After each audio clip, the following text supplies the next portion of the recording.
Corporate law को मौखिक रूप से समझने के बाद अब तुम लोगों को लिखित तरीके से कॉरपोरेट लॉ का मतलब समझते हैं। ये आपका बुक है कॉरपोरेट लॉ, जिसे हम लोग हिंदी में निगमित विधि और इंग्लिश में कॉरपोरेट लॉ कहते हैं। ये दो शब्दों से बना है, एक निगमित जिसे इंग्लिश में हम लोग कॉरपोरेट कहते हैं और दूसरा विधि जिसे इंग्लिश में हम लोग लॉ कहते हैं। हमें दोनों शब्दों को अलग अलग तरह से समझना होगा। कॉरपोरेट का मतलब अलग ढंग से समझना होगा और विधि का मतलब अलग तरह से समझना होगा।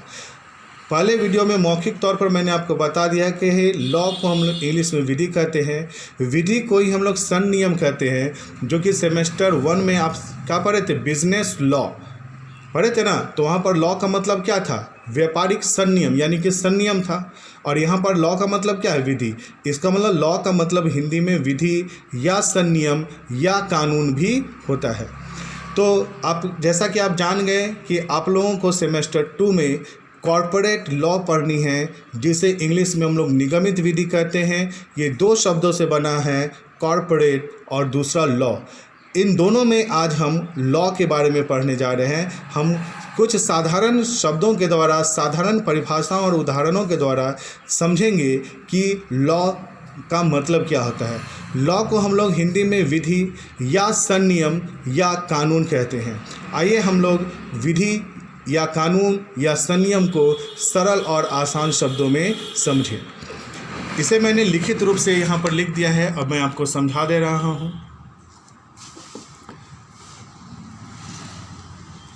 देखिए, मैंने यहाँ पर लिखा है कॉरपोरेट लॉ यानी कि निगमित विधि। निगमित विधि को समझने के लिए हमें सबसे पहले दो अर्थों को समझना ज़रूरी है, विधि अर्थात कानून अर्थात संनियम, और दूसरा निगमित जिसे इंग्लिश में हम लोग कॉरपोरेट कहते हैं। इन दोनों शब्दों को अच्छे से समझने के लिए हम पहले आज विधि या कानून के बारे में जानने वाले हैं। अब यहाँ पर देखिए कि विधि जिसे हम संनियम या कानून भी कहते हैं। साधारण शब्दों में विधि का अर्थ नियम या कानून से होता है। अब आपके मन में यह प्रश्न उठेगा कि भाई यह नियम या कानून क्या है। तो आइए अब हम इसे कुछ उदाहरण के द्वारा समझने की कोशिश करते हैं कि विधि या कानून क्या है। मैंने यहाँ पर प्रथम उदाहरण लिया है। मान लें कि जब हम घर में अकेले हैं तो हम कैसे उठ रहे हैं, क्या खा रहे हैं, कैसे सो रहे हैं या किस तरह की हरकतें कर रहे हैं, इसका कोई मतलब नहीं है। मन में जैसा सोच आया उसी तरह का हम आचरण या व्यवहार करते। परंतु उसी समय जब हमारे घर में कोई आ जाता है तो क्या हमारा आचरण और व्यवहार वैसा ही रहता है या उसमें अंतर आ जाता है। तो आप कहेंगे कि सर हमारे आचरण और व्यवहार में अंतर आ जाता है। ठीक उसी तरह से अब हम दूसरा उदाहरण ले रहे हैं। अब वही व्यक्ति जब घर से बाहर स्कूल जाता है, मान लीजिए कि वह बच्चा जब घर में था अब वह स्कूल जाता है, तो क्या उसका व्यवहार एवं आचरण घर में ही जैसे होगा? तो आप स्वतः कहेंगे कि नहीं। अब यहीं से प्रश्न उठता है कि वो क्यों नहीं। तब आप जवाब देंगे कि सर घर का नियम अलग होता है और स्कूल का अलग होता है। होगा ना कि अब वही व्यक्ति अगर स्कूल जाता है तो क्या स्कूल में उसका व्यवहार और आचरण घर के जैसा ही होगा? तो आप क्या कहेंगे? बोलेंगे कि सर नहीं। अब यहीं से प्रश्न उठता है कि क्यों नहीं। तब आप इसका क्या जवाब देंगे कि सर घर का नियम अलग होता है और स्कूल का नियम अलग होता है। अब हम कुछ तीसरा उदाहरण लेते हैं। अब यहाँ लिख रहा है कि ठीक इसी तरह जब वह मनुष्य समाज में जाता है, समाज का अर्थ है अनेक परिवारों का समूह यानी कि गांव। गांव को हम लोग समाज कहते हैं जहाँ अनेक परिवार एक साथ मिलकर रहते हैं। तो क्या वह वहाँ इस मनुष्य का आचरण व्यवहार घर या स्कूल के जैसा ही होगा? क्या वह घर में जैसे घर के लोगों के साथ व्यवहार करता है, क्या स्कूलों में जैसा व्यवहार करता है, क्या वह समाज के लोगों के साथ भी वैसा व्यवहार करेगा? तो फिर आप उसका जवाब देंगे नहीं। ठीक इसी प्रकार जब वह अपने साथियों के साथ खेल कूद कर रहा होगा, जब वह मैदान में खेलने गया है, दोस्तों के साथ घूमने गया है, तो क्या वह फिर वैसा ही व्यवहार करेगा क्या? समाज में रहने के साथ लोगों के साथ वैसा करेगा क्या? स्कूल के साथ नहीं। वो खेलने कूदने क्यों क्या गया? मौज और मस्ती करने के लिए। तो खेल कूद करने के लिए, मौज मस्ती करने के लिए, तो क्या वो वहाँ पढ़ाई की बात करेगा? क्या वहाँ अच्छे ज्ञान की बात करेगा? तो जवाब है नहीं। तो अब हम यहाँ देख रहे हैं कि तो अब हम उपरोक्त उदाहरणों पर जब हम विचार करेंगे तो हम पाएंगे कि एक ही मनुष्य का आचरण और व्यवहार अलग अलग जगहों पर अलग अलग होता है। ऊपर के सभी उदाहरणों से हम क्या समझे? हम ऊपर के चारों उदाहरणों से हमने यह समझा कि एक ही मनुष्य है, परंतु प्रत्येक मनुष्य का अलग अलग जगहों पर अलग अलग व्यवहार होता है। मैंने यही लिखा कि जब हम उपरोक्त उदाहरणों पर विचार करेंगे तो हम पाएंगे कि एक ही मनुष्य का आचरण और व्यवहार अलग अलग जगहों पर अलग अलग होता है। अब हम पुनः यह सोच सकते हैं कि ऐसा क्यों होता है? क्या आप ऐसा सोच रहे हैं कि प्रत्येक व्यक्ति का अलग अलग जगहों पर अलग अलग विचार क्यों होता है, अलग अलग व्यवहार क्यों होता है? क्या आप ऐसा सोच रहे हैं? अगर सोच रहे हैं तो इसका सीधा जवाब है कि हम एक सामाजिक प्राणी हैं, ना कि जानवर। अगर हम जानवर होते तो हम ऐसा नहीं सोचते, क्योंकि मनुष्य और जानवर में यही अंतर है कि मनुष्य सोच समझकर काम करता है, जानवर बिना सोचे समझे काम करता है। तो अभी बताइए कि क्या हम सभी जानवर हैं? नहीं। तो इसका सीधा जवाब है कि हम सभी एक सामाजिक प्राणी हैं। अब सामाजिक प्राणी का अर्थ है कि वह व्यक्ति जो समाज में रहता है, समाज में ही अपना जीवन यापन करता है और इससे के बाहर वो अपने जीवन की कल्पना भी नहीं कर सकता है। अब बताओ, क्या हम सभी मनुष्य हैं, हम सभी समाज में रहते हैं, क्या हम समाज से बाहर अपना जीवन यापन कर सकते हैं? क्या हम समाज के बाहर रह करके खान पान व्यवस्था कर सकते हैं? हमें भोजन, वस्त्र, आवास, शिक्षा, जितनी भी चीज़ें हैं वो कहाँ मिलता है? समाज में। अगर हम समाज से बाहर जंगल में चले जाएं, रेगिस्तान में चल जाए, तो क्या हम वहाँ पर पढ़ाई कर सकेंगे? क्या हमें वहाँ भोजन मिलेगा? क्या वहाँ बाज़ार है कि वहाँ से जाकर हम कोई चीज़ को खरीद सकते हैं? तो जवाब है नहीं। इसलिए मनुष्य एक सामाजिक प्राणी है। और मनुष्य चूँकि सामाजिक प्राणी है तो मैंने लिखा कि चूँकि मनुष्य एक सामाजिक प्राणी है, अतः उपरोक्त सभी उदाहरणों एवं व्यवहारों से यह स्पष्ट हो जाता है कि मनुष्य समाज में ही रह सकता है, जहाँ उसे अनेक मनुष्यों के साथ रहकर अपना जीवन व्यतीत करता होता है। जब हम समाज में रहते हैं तो समाज में अनेक मनुष्य होते हैं और उन मनुष्यों के साथ रहकर ही हम अपना जीवन व्यतीत करते हैं। इस प्रकार मनुष्य को अपने आचरण एवं व्यवहारों को इस प्रकार रखना पड़ता है कि जिससे वह समाज में रहने वाले प्रत्येक व्यक्ति के साथ शांति एवं सुव्यवस्थित तरीके से रह सके। अब आप ही बताओ कि क्या जब हम समाज में रहते हैं तो हम अपने साथ मन मर्जी कर सकते हैं? हमें जैसा मन करेगा वैसा आचरण व्यवहार कर सकते हैं? तो आप जवाब देंगे नहीं सर, चूँकि हम समाज में रहते हैं तो समाज में अनेक व्यक्ति होते हैं, छोटे बड़े, दोस्त, अनेक तरह के लोग होते हैं और प्रत्येक लोगों के साथ हमें इस तरह के आचरण व्यवहार करनी पड़ती है जिससे उसे किसी भी तरह की कोई परेशानी ना हो।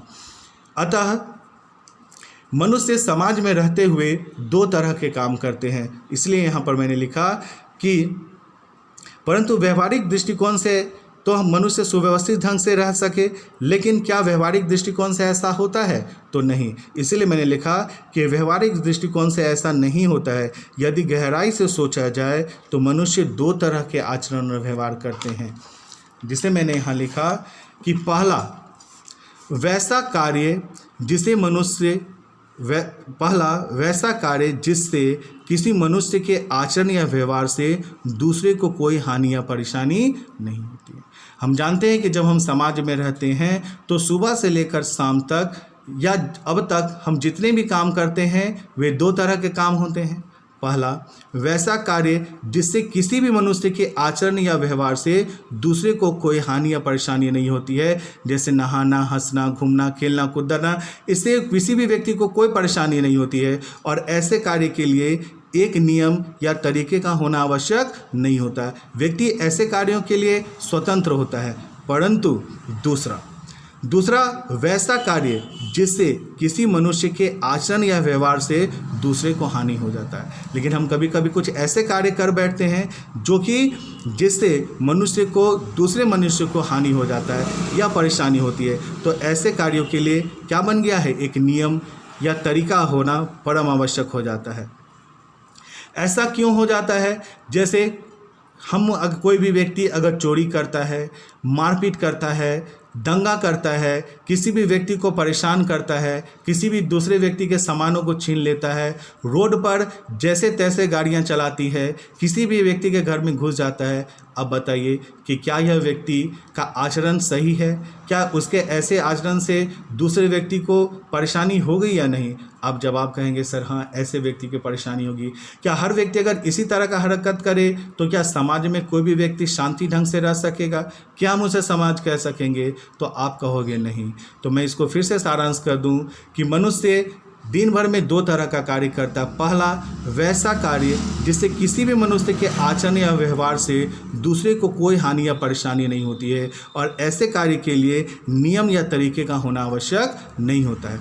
परंतु दूसरा, वैसा कार्य जिससे किसी भी मनुष्य के आचरण या व्यवहार से दूसरे को हानि या परेशानी होती है, तो ऐसे कार्यों के लिए आप ही बताओ कि नियम या तरीके का होना आवश्यक है कि नहीं? तो आप ही कहोगे कि हाँ सर, ऐसे कार्यों के लिए नियम या तरीकों का होना परम आवश्यक है। तो अतः ऐसे नियम या तरीके जिसे समाज में रहने वाले प्रत्येक व्यक्ति को मानना पड़ता है, जिसे ही संविधान में लिख दिया जाता है, उसे ही हम विधि, संनियम या कानून कहते हैं। तो यहीं से विधि, संनियम या कानून का जन्म हुआ। तब आपको पता चल गया कि विधि, संनियम या कानून का जन्म कहाँ से हुआ। तो वहाँ से हुआ जब मनुष्य समाज में रहने लगे। तो मनुष्य जब समाज में रहने लगे तो समाज में वह दो तरह के कार्य करने लगे। एक ऐसा कार्य जिसके कार्य करने से किसी भी समाज में रहने वाले अन्य व्यक्ति को किसी भी तरह की परेशानी नहीं होती है, और ऐसे के लिए कोई नियम या तरीके का होना ज़रूरी नहीं है। परंतु मनुष्य के कुछ ऐसे आचरण और व्यवहार है जिससे दूसरे मनुष्य को तकलीफ हो सकती है, नुकसान हो सकती है, हानि हो सकती है, परेशानी हो सकती है। तो वैसे लोगों को समाज में ऐसा कार्य नहीं करना चाहिए। लेकिन क्या कह देने मात्र से हर व्यक्ति सुधर जाता है? तो आप कहेंगे सर नहीं। तो आप ही बताओ कि समाज में रहने के लिए कुछ आचरण, व्यवहार और नियमों का होना ज़रूरी है कि नहीं?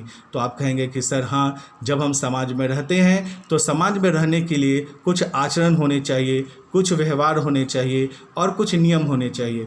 अतः इसी आचरण, व्यवहार और नियमों को जब समाज में रहने वाला प्रत्येक व्यक्ति को मानना पड़ता है और उसे संविधान में लिख दिया जाता है, तो उसे ही हम विधि, संनियम या कानून कहते हैं। अब उम्मीद है कि आपको लॉ का मतलब समझ में आ गया। अब हम लोग पढ़ेंगे कॉर्पोरेट लॉ। अब कॉर्पोरेट लॉ के अंतर्गत क्या पढ़ना होगा, अब ये बता दें कि नाम है कॉर्पोरेट। कॉर्पोरेट का मतलब होता है समूह या सहयोग। मनुष्य दो तरह के काम करते हैं। कुछ ऐसा काम जो वह अकेले करते हैं, और दूसरा वैसा कार्य जो व्यक्तियों के समूह के द्वारा किया जाता है। अतः वैसा कार्य जो समूहों के द्वारा किया जाता है उसे हम लोग कॉर्पोरेट कहते हैं। आप सभी जानते हैं मेरे प्यारे बच्चों कि आप कॉमर्स लिए हैं, और कॉमर्स में केवल व्यवसाय के बारे में पढ़ाई जाती है। अतः व्यवसाय तीन तरह के होते हैं, आप जानते हैं। पहला एकल व्यवसाय, दूसरा साझेदारी व्यवसाय, और तीसरा कंपनी। हम तीसरा जो कंपनी है हम उसे ही कॉर्पोरेट कहते हैं। उसे कॉर्पोरेट क्यों कहते हैं? तो मैंने अभी कहा कि व्यवसाय के तीन स्वरूप होते हैं। पहला एकल व्यवसाय। एकल व्यवसाय का मतलब आप जानते हैं कि ऐसा व्यवसाय जिसमें एक व्यक्ति ही व्यवसाय करता है, वही उसका मालिक होता है, और उस व्यापार का संचालन वह अकेले कर लेता है, इसलिए हम उसे एकल व्यवसाय कहते हैं। दूसरा, जब वह व्यवसाय अकेले नहीं कर पाता है, पूंजी अधिक मात्रा में लगती है, व्यवसाय का आकार बड़ा हो जाता है, तो कभी कभी कोई भी व्यवसायी अकेले व्यवसाय को न कर दो या दो से अधिक व्यक्ति एक साथ मिलकर काम करते हैं, जिसे हम साझेदारी कहते हैं। और मेरे प्यारे बच्चों, मुझे उम्मीद है कि साझेदारी क्या है आप ये जानते हैं। और व्यवसाय का जो तीसरा स्वरूप है जिसे हम लोग कंपनी कहते हैं। कंपनी आप जानते हैं, जैसे ही आपके मन में कंपनी आता है, आप कंपनी शब्द कहते हैं, तो आपके मन में ख्याल आता है कि एक बड़ी सी जगह होगी, बड़े सी इमारतें होंगी, गाड़ी होगा और बड़ी बड़ी मशीनें होगी जहां बहुत सारे लोग काम करते हैं। तो ठीक है, आपके मन में बिल्कुल सही आ रहा है, कंपनी। और क्या कंपनी जिसका व्यवसाय का आकार बहुत बड़ा होता है, क्या वह अकेले चलाया जा सकता है? तो आप जवाब देंगे कि सर वह अकेले नहीं चलाया जा सकता है। तो उसे ही हम लोग क्या कहते हैं? कॉर्पोरेट। मतलब फिर से मैं दोहरा दूं, कॉरपोरेट का मतलब व्यक्तियों का समूह होता है। और कंपनियां जो बड़े आकार और बड़े पैमाने के होते हैं, ऐसे बड़े आकार और बड़े पैमाने के व्यापार को अकेले किया नहीं जा सकता है, तो वह व्यक्तियों के समूहों के द्वारा किया जाता है। इसलिए हम लोग कंपनियों को कॉरपोरेट कहते हैं। तो अब आपको मैंने लॉ के बारे में लिखित रूप से बता दिया। मेरे प्यारे बच्चों, वीडियो को पॉज करके आप अगर चाहो तो इन चीज़ों को धीरे धीरे करके नोट कर सकते हैं। तो मैंने आज आपको लॉ क्या है को साधारण शब्दों में समझाने की कोशिश करी। कॉरपोरेट को मैंने मौखिक तौर पर अभी बता दिया, कल के वीडियो में मैं कॉरपोरेट को लिखित तौर पर बता दूंगा। लेकिन मैं अभी सारांश के तौर पर आपको बता दूं कि कॉरपोरेट का मतलब होता है व्यक्तियों का समूह, अर्थात ऐसा व्यवसाय जो व्यक्तियों के समूहों के द्वारा चलाया जाता है उसे हम कॉरपोरेट कहते हैं, जिसे हम लोग कंपनी साधारण शब्दों में कंपनी का नाम भी कहते हैं। अब आपको मालूम होगा कि जब एक व्यक्ति अकेला रहता है तो वह या अकेला व्यवसाय करता है तो वह कोई भी नियम कर ले, कुछ भी कर ले, उसे कोई मतलब नहीं पड़ता, उसके आचरण और व्यवहारों से किसी को कोई दुख और तकलीफ नहीं होगी। लेकिन कॉरपोरेट में व्यवसाय क्या होता है, समूह में की जाती है और उस समूह में सभी व्यक्तियों की हित छुपी होती है। अर्थात कॉरपोरेट को चूँकि व्यक्तियों के समूह के द्वारा चलाया जाता है, उसमें सभी व्यक्तियों के हित शामिल होती है। अतः कॉरपोरेट को चलाने का भी नियम होना चाहिए, क्योंकि प्रत्येक व्यक्ति अगर अपने अपने मन से अपने अपने तरीके से व्यवसाय को चलाएगा तो आप ही जवाब दो, क्या वह व्यवसाय चल पाएगा? नहीं चल पाएगा। और वैसे में एक व्यक्ति की गलती का सजा सब उस व्यवसाय के सभी व्यक्तियों पर पड़ेगा। अतः कॉरपोरेट चूँकि व्यक्तियों का समूह है, अतः उस व्यक्तियों के समूह को संचालन करने के लिए का अपना कुछ नियम और कायदा होना चाहिए। अतः कॉरपोरेट को चलाने के लिए जो नियम है उसे ही हम कॉरपोरेट लॉ कहते हैं। तो मेरे प्यारे बच्चों, आपका जो विषय है कॉरपोरेट लॉ, जिसको हम लोग हिंदी में निगमित विधि कहते हैं, तो आप कॉरपोरेट लॉ का मतलब क्या है उम्मीद तक समझ में आ गया। कॉरपोरेट का मतलब हुआ एक ऐसा व्यावसायिक आकार जिसमें अनेक व्यक्ति समूहों में मिलकर कार्य करते हैं, वो कॉरपोरेट कहलाता है। और वह व्यक्ति जब समूहों में मिलकर एक साथ काम करते हैं तो सभी का हित उसमें छिपा हुआ आता है। अतः प्रत्येक व्यक्ति का क्या आचरण होगा, क्या व्यवहार होगा, किस तरह से उसका संचालन किया जाएगा के बारे में एक नियम होती है, जिस नियम को ही हम कॉरपोरेट लॉ कहते हैं। तो मेरे प्यारे बच्चों, कॉरपोरेट लॉ के बारे में मैंने आपको बता दिया। लॉ को मैंने मौखिक और लिखित तौर पर समझा दिया, कॉरपोरेट को मौखिक तौर पर समझाए हैं। कल के वीडियो में कॉरपोरेट को मैं लिखित तौर पर समझा दूंगा। आज के लिए इतना ही।